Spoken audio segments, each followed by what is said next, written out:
Hi friends, Shri Shirdi Sai ఆత్మజ్ఞాన తత్వం part 1 new spiritual master ధ్యానజ్ఞాన ఋషి సాయిరత్న సాయి బంధు భారతీయ ధ్యాన ఆచార్య భారతీయ నాట్య ఆచార్య అవార్డుల గ్రహీత భీమ్నేని వంశీకిరణ్ గారు షిరిడి సాయి ఏకాదశి సూత్రాలపై అనేక పరిశోధనలు చేసి అందులోని యుగ రహస్యాలను, బాబా చెప్పిన సత్య మార్గాన్ని, ఆత్మజ్ఞాన తత్వాన్ని సామాన్యులకు సైతం అర్థమయ్యే రీతిలో శ్రీ షిరిడి సాయి ఆత్మజ్ఞాన తత్వం అనే అద్భుతమైన గ్రంథరాజం ద్వారా మనకి అందించడం జరిగింది.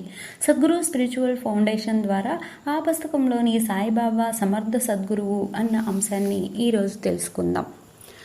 మానవతకు పరిమళాలు అద్దిన మహాజ్ఞాని సాయిబాబా, సుజన పరుసవేది కాలాతీతుడు బ్రహ్మజ్ఞాని సాయిబాబా, మహాపురుష లక్షణ లక్షితుడు ప్రజ్ఞాన భాస్కరుడు సాయిబాబా, జ్ఞానయోగి బ్రహ్మచారి అర్థత్రాణ పరాయణుడు సాయిబాబా, సేవానిరతుడు అకలంక చరితుడు పరమ పావనుడు సాయిబాబా, లోక సంగ్రహ వ్యావర్త వివేక వైరాగ్య వ్యవహార కర్మిష్టి సాయిబాబా. అందరూ ఊహించి చెప్పడమే తప్ప సాయిబాబా జనన వివరాలు ఎవరికీ అంతగా తెలియవు. ఎక్కడ జన్మించారో, తల్లిదండ్రులు ఎవరో ఎప్పుడు బాబా తన గురించి చెప్పింది లేదు. అసలు సాయిబాబాకు పేరే లేదు. తన పేరు ఫలానా అని ఆయన ఎవరికీ చెప్పలేదు. సాయి అంటే తల ఊపాడు, బాబా అంటే పులకించాడు. ఒక సందర్భంలో సాయిబాబా తన తండ్రి పురుష అని, తల్లి మాయ అని చెప్పారు. పురుష అంటే పరమాత్మ, మాయ అంటే ప్రకృతి అని అర్థం. ఈ పదాలు కాలాతీతులు మాత్రమే వాడతారు. బాబా తన దేహానికి జన్మనిచ్చిన వారితో పనిలేదు.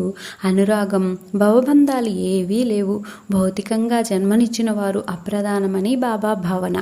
సాయినాథుడిది యోగుల సంప్రదాయం అంటారు శ్రీ శార్వరి. బాబాకు మతం లేదు, కులం లేదు. మతాభిమానం, కులాభిమానం అంతకన్నా లేదు. ఆయన మానవత్వానికి ఆప్తమిత్రుడు, ప్రేమకు పెన్నిది, కరుణామూర్తి.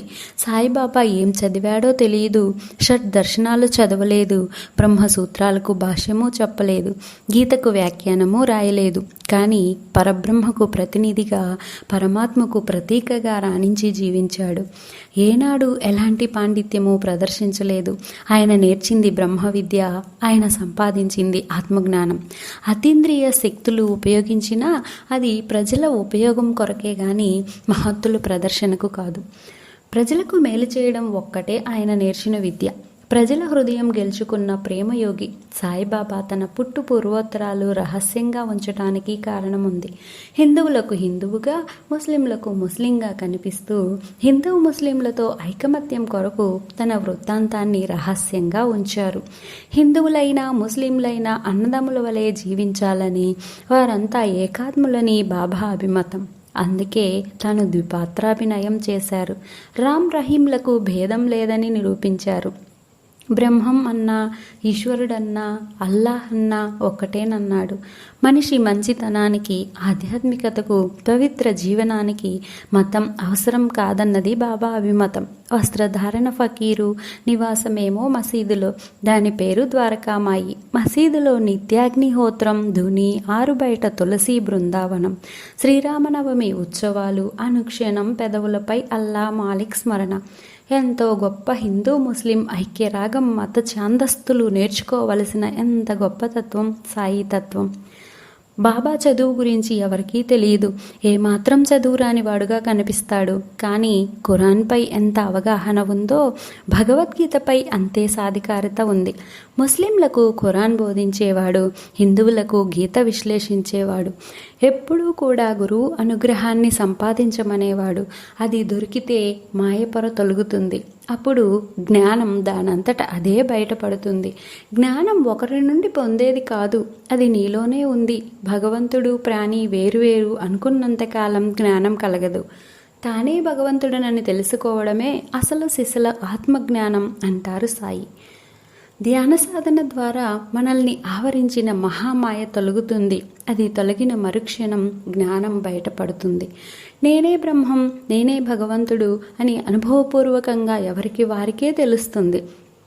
సాయిబాబాకు ఇస్లాం గురించి, ముస్లిం నాగరికత, సంస్కృతి పూర్తిగా తెలుసు. ఆయనకు సూఫీ పద్ధతి కూడా తెలుసు. ఖురాన్, సిరా, సున్నా, హదీద్ మొదలైనవన్నీ కంఠస్థంగా వచ్చు. అలాగే వేదాలు, ఉపనిషత్తులు, భగవద్గీత వచ్చు. సంస్కృత, ప్రాకృత భాషలు వచ్చు. బాబాకు తెలియని విషయం లేదు.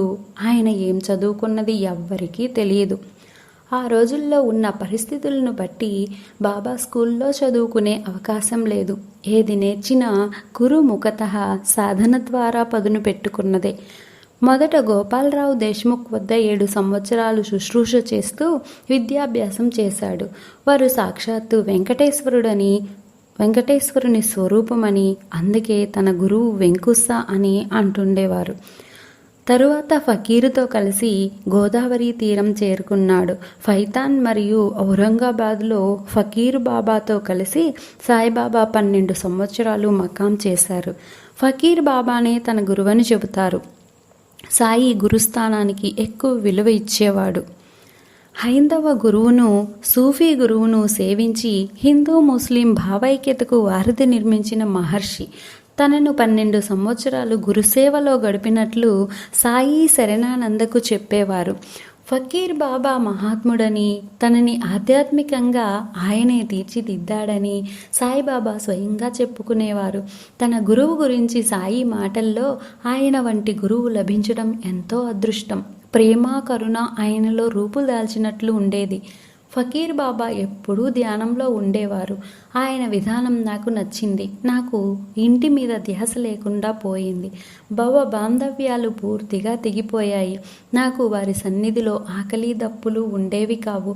నేను ఒంటరిని. తల్లి, తండ్రి, బంధువులు సవ్యంగా లేరు. ఇల్లు లేదు, సంసారము లేదు.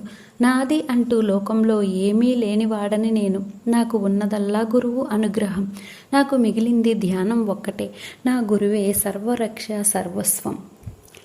సాయి సాధన రేపటి భాగంలో తెలుసుకుందాం. ఇంతటి అద్భుతమైన సాయి ఆత్మజ్ఞాన తత్వాన్ని బాబా ద్వారా గ్రహించి మనకు అందించిన వంశీ గారికి శతకోటి కృతజ్ఞతాభివందనాలు. Thank you.